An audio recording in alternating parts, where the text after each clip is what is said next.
மற்ற வீட்டு சேவல் பூரா செடியை பூரா சாப்பிட்ருச்சு, பச்சை மிளகாயும் சாப்பிட்ருச்சு. மிச்சம் மீதி விட்டு வைக்காது, நான் அதை பிடிங்கிறேன். அது கருவாய்ப்பில்லை பச்சை மிளகா செடியை சாப்பிட்டுட்டு மிச்சம் வச்சுருக்கு.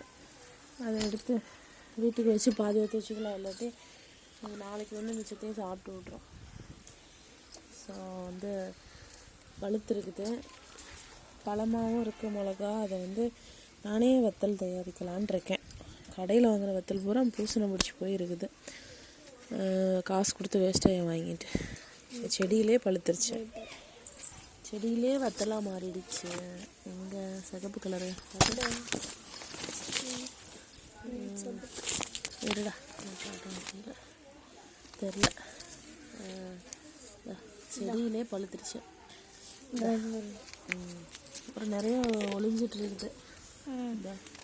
அதெல்லாம் பிச்சு போட்டோம்னா வச்சுக்க அங்கே வத்தலாகவே நம்ம யூஸ் பண்ணிக்கலாம். கடையிலே வாங்க வேணாம் வத்தல்.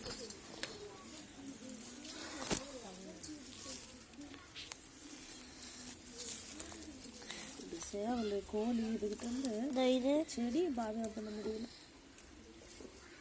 அது விரட்டி விட்டா வராதுன்னு பார்த்தா திருப்பியும் நின்றுட்டுருக்கு. அவ்வளோ தைரியம்.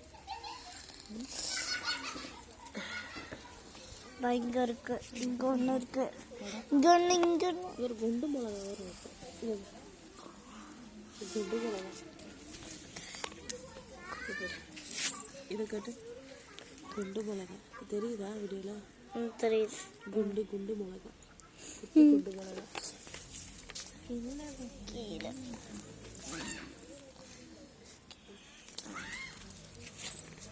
கொஞ்சம் கொஞ்சம்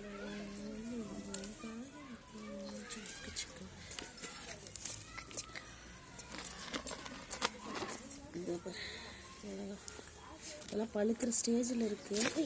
அவ்வளோதான், வத்தலை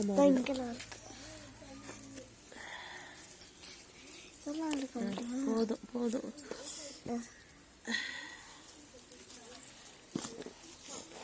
கட் பண்ணிடு, அது பெரிய வீடியோவாக அப்லோட் பண்ண முடியாது.